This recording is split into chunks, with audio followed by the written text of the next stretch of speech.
Welcome to Dweller of the Dark. We are a channel honoring the yellowed and blackened bones of many prominent authors. We will be digging up several obscure, strange, and forgotten authors who influenced many of the great horror, science fiction, and fantasy writers today. Comment below if you like. If you have authors you'd like to see recognized, list them in the comments or contact our author page. Subscribe for more tales of the horrifying, obscure, strange, and forgotten. We'll have quite a collection. Climbing out of the tombs. If you like any of our tales, hit the like button below. You can find us on Facebook at Jeffrey LeBlanc Horror Writer, the official website, jeffreyleblanc.com, on Amazon and Twitter.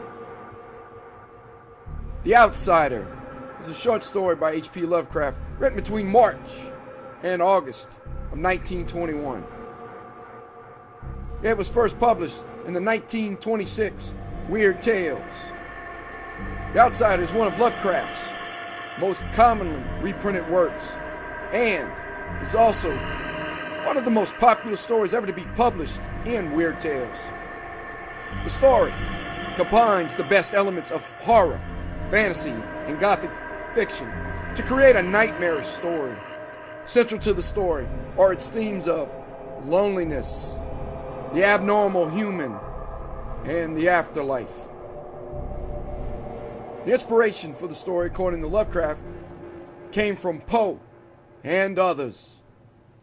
He said that, of all his tales, this story most closely resembles the style of his idol, Edgar Allan Poe.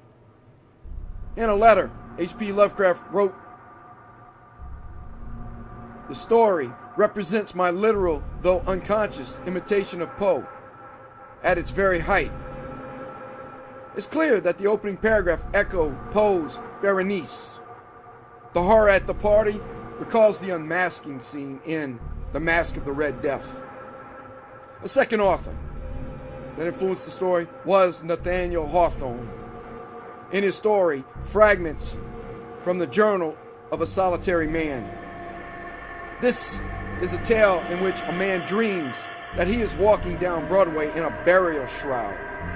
The man only understands the shocked reaction of passerbys when he sees his reflection in a shop window. A curious literary influence also was Mary Shelley's novel Frankenstein. The shock of the monster when he's shunned in society.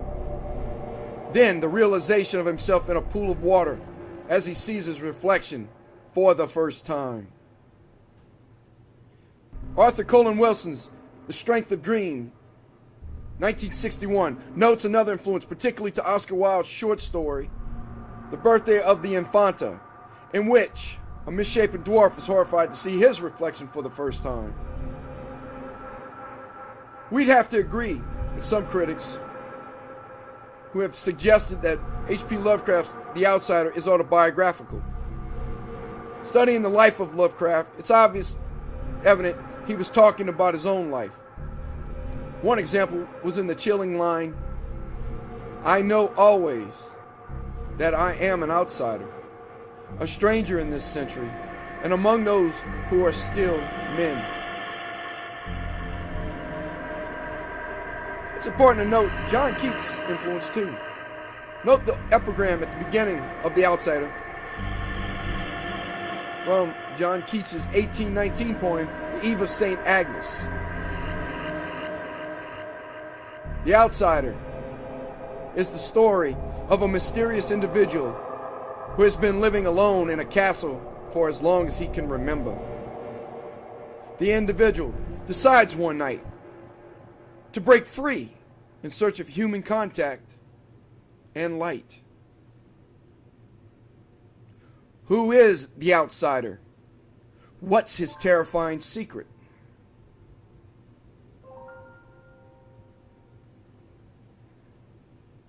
The Outsider by H.P. Lovecraft. Poem. That night the Baron dreamt of many a woe, and all his warrior guests with shade and form of witch and demon and large coffin worm, will long be nightmared. Keats.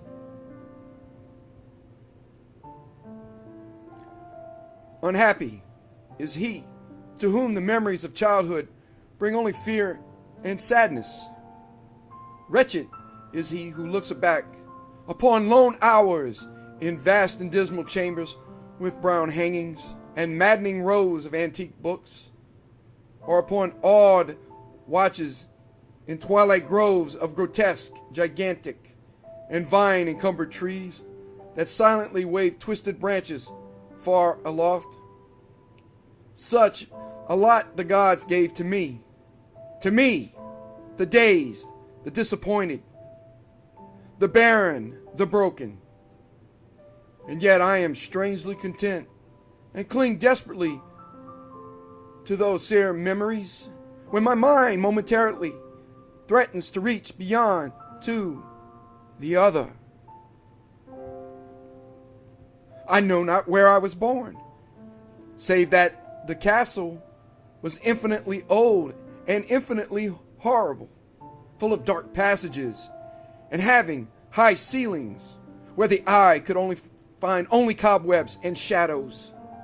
The stones in the crumbling corridors seemed always hideously damp, and there was an accursed smell everywhere, as of the piled up corpses of dead generations.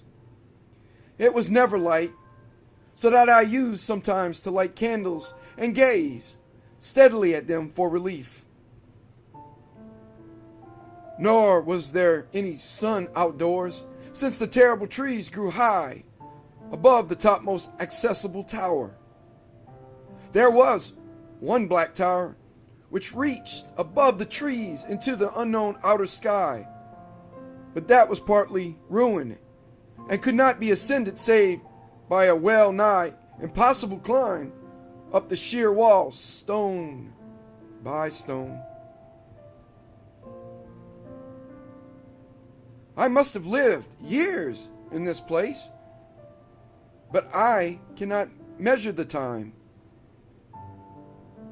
Beings must have cared for my needs, yet I cannot recall any person except myself, or anything alive but the noiseless rats and bats and spiders.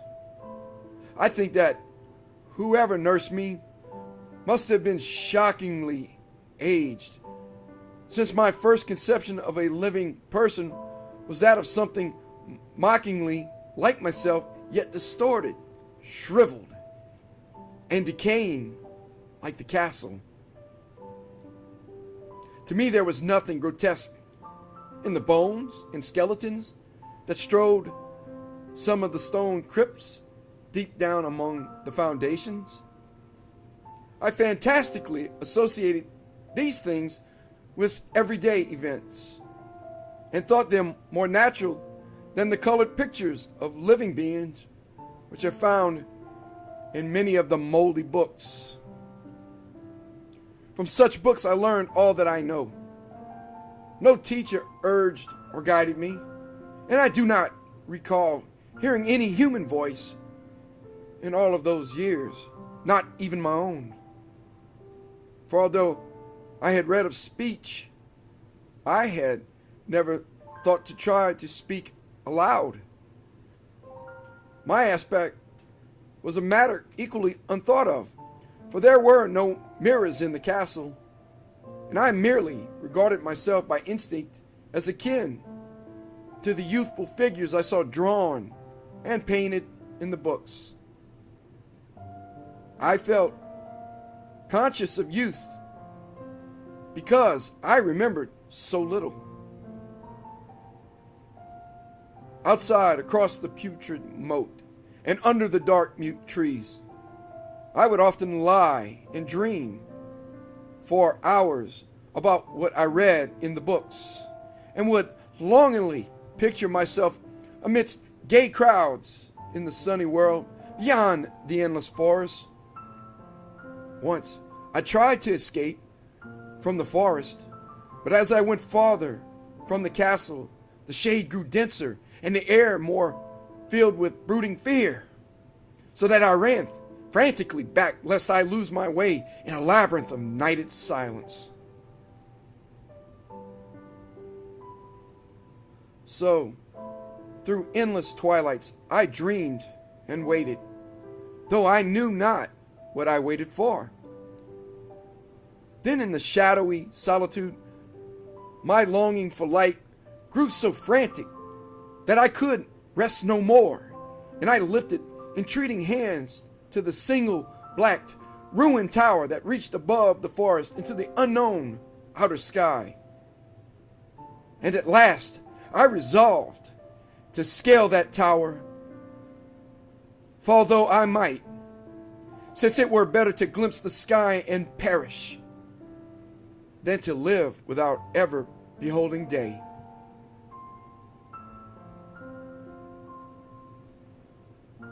In the dank twilight, I climbed the worn and aged stone stairs till I reached the level where they ceased, and thereafter clung perilously to small footholds leading upward. Ghastly and terrible was that dead, stairless cylinder of rock, black, ruined, and deserted, and sinister with startled bats, whose wings made no noise. But more ghastly and terrible still was the slowness of my progress. For climb as I might, the darkness overhead grew no thinner, and a new chill, as of haunted and venerable mold, assailed me. I shivered as I wondered why I did not reach the light, and would have looked down had I dared. I fancied that night had come suddenly upon me, and vainly groped with one free hand for a window embrasure, that I might peer out and above and try to judge the height I had attained.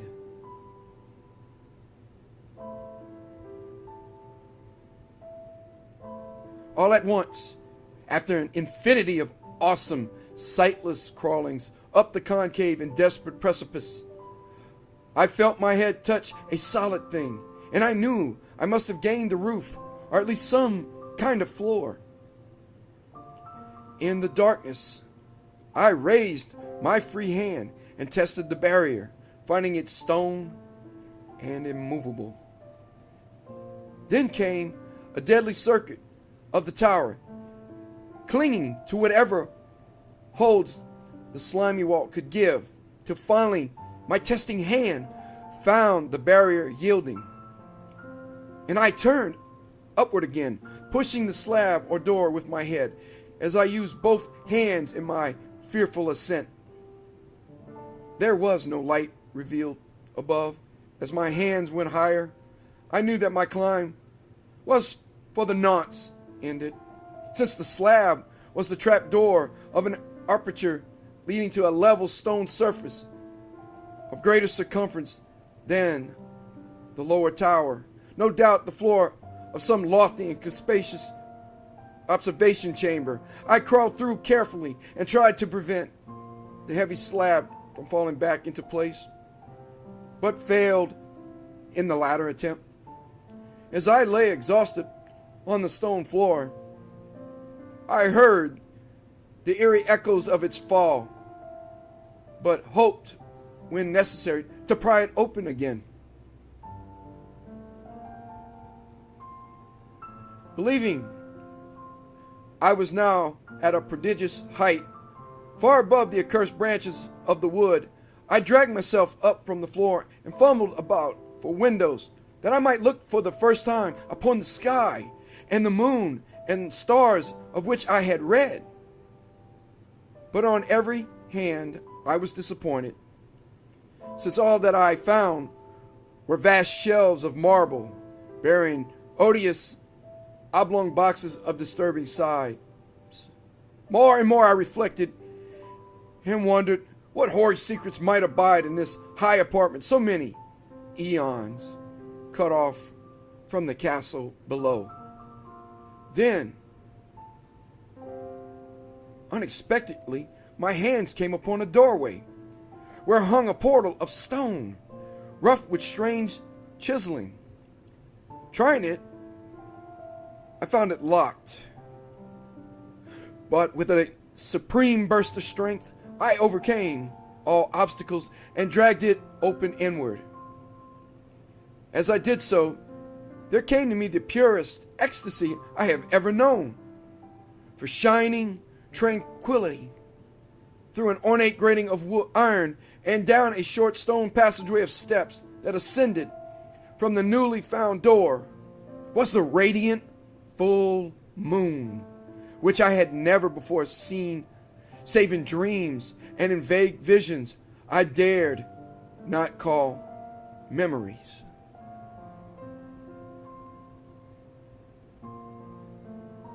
Fancying now that I had attained the very pinnacle of the castle, I commenced to rush up the few steps beyond the door. But the sudden veiling of the moon by a cloud caused me to stumble, and I felt my way more slowly in the dark. It was still very dark when I reached the grating, which I tried carefully and found unlocked, but which I did not open for fear of falling from the amazing height to which I had climbed. Then the moon came out.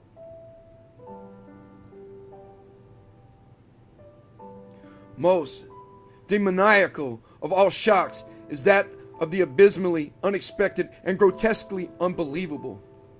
Nothing I had before undergone could compare in terror with what I now saw, with the bizarre marvels that sight implied. The sight itself was as simple as it was stupefying, for it was merely this. Instead of a dizzying prospect of treetops seen from a lofty eminence that stretched around me on a level through the grating, nothingless than the solid ground, decked and diversified by marble slabs and columns, and overshadowed by an ancient stone church, whose ruined spire gleamed spectrally in the moonlight. Half unconscious, I opened the grating and staggered out upon the white gravel path that stretched away in two directions. My mind, stunned and chaotic as it was, still held the frantic craving for light, and not even the fantastic wonder which had happened could stay my course. I neither knew nor cared whether my experience was insanity, dreaming, or magic, but was determined to gaze on brilliance and gaiety at any cost. I knew not who I was, or what my surroundings might be, though, as I continued to stumble along, I became conscious of a kind of fearsome, latent memory that made my progress not wholly fortuitous. I passed under an arch out of that region of slabs and columns and wandered through the open country, sometimes following the visible road, but sometimes leaving it curiously to tread across meadows where only occasional ruins bespoke the ancient presence of a forgotten road. Once, I swam across a swift river where crumbling, mossy masonry told of a bridge long vanished. Over 2 hours must have passed before I reached what seemed to be my goal, a venereal ivied castle in a thickly wooded park, maddeningly familiar yet full of perplexing strangeness to me. I saw that the moat was filled in, and that some of the well-known towers were demolished, whilst new wings existed to confuse the beholder. But what I observed with chief interest and delight were the open windows, gorgeously ablaze with light and sending forth sound of the gayest revelry. Advancing to one of these, I looked in and saw an oddly dressed company indeed, making merry and speaking brightly to one another. I had never, seemingly, heard human speech before, and could guess only vaguely what was said. Some of the faces seemed to hold expressions that brought up incredibly remote recollections. Others were utterly alien. I now stepped through the low window into the brilliantly lighted room, stepping as I did so from my single bright moment of hope to my blackest convulsion of despair and realization. The nightmare was quick to come, for as I entered, there occurred immediately one of the most terrifying demonstrations I had ever conceived. Scarcely had I crossed the sill when there descended upon the whole company a sudden and unheralded fear of hideous intensity, distorting every face and evoking the most horrible screams from nearly every throat. Flight was universal, and in the clamor and panic several fell in a swoon and were dragged away by their madly fleeing companions. Many covered their eyes with their hands and plunged blindly and awkwardly in their race to escape, overturning furniture and stumbling against the walls before they managed to reach one of the many doors.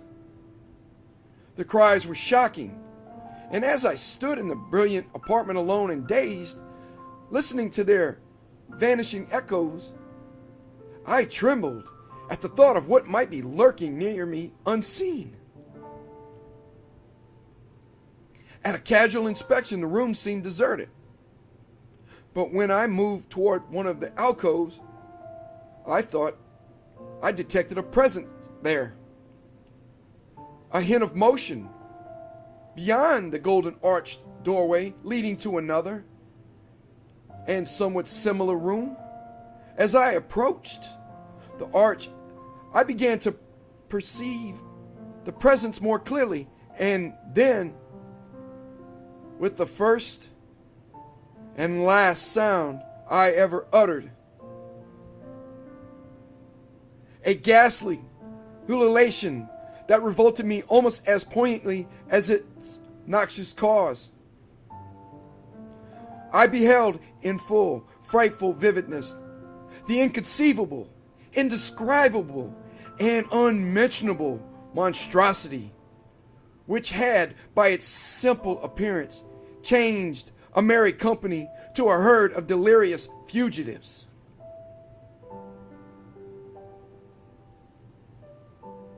I cannot even hint what it was like, for it was a compound of all that is unclean, uncanny, unwelcome, abnormal, and detestable. It was the ghoulish shade of decay, antiquity, and desolation. The putrid, dripping eidolon of unwholesome revelation, the awful bearing of that which the merciful earth should always hide. God knows it was not of this world, or no longer of this world. Yet to my horror, I saw in its eaten away and bone-revealing outlines a leering, abhorrent travesty on the human shape, and in its moldy, disintegrating apparel, an unspeakable quality that chilled me even more.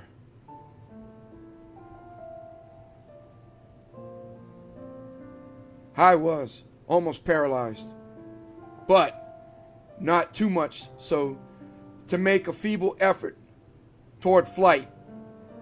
A backward stumble which failed to break the spell in which the nameless, voiceless monster held me.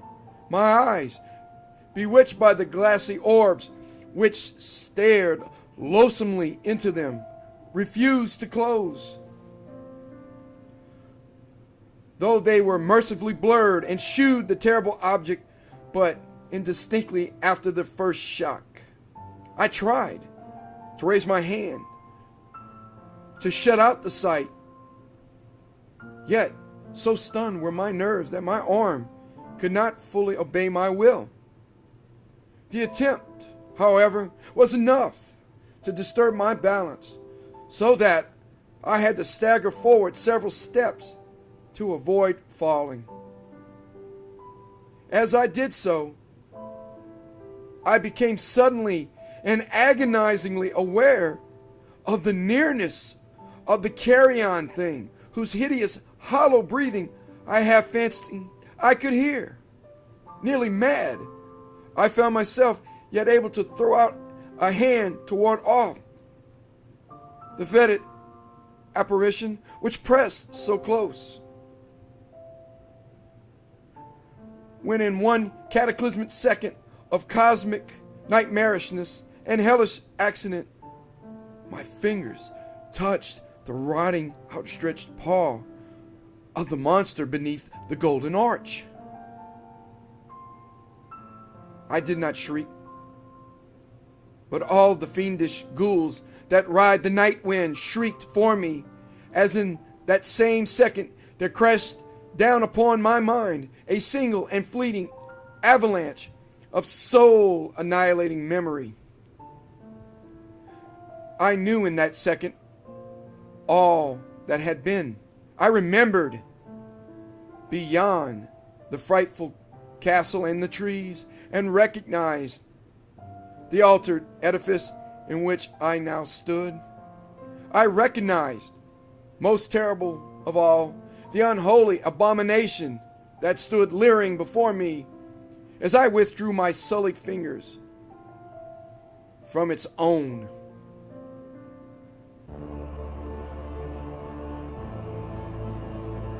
But in the cosmos, there is balm as well as bitterness, and that balm is Nephren-Ka. In the supreme horror of that second, I forgot what had horrified me, and the burst of black memory vanished in a chaos of echoing images, and in a dream I fled from that haunted and accursed pile, and ran swiftly and silently in the moonlight. When I returned to the churchyard place of marble and went down the steps, I found the stone trap door immovable. But I was not sorry, for I had hated the antique castle and the trees. Now I ride with the mocking and friendly ghouls on the night wind, and play by day amongst the catacombs of Nephren-Ka in the sealed and unknown valley of Haddoth by the Nile. I know that light is not for me, save that of the moon over the rock tombs of Neb, nor any gaiety save the unnamed feast of Niktorchris beneath the great pyramid. Yet in my new wildness and freedom, I almost welcome the bitterness of alienage. For although Nephren-Ka has calmed me, I know always that I am an outsider, a stranger in this century, and among those who are still men. This I have known ever since I stretched out my fingers to the abomination within that great gilded frame, stretched out my fingers and touched a cold and unyielding surface of polished glass.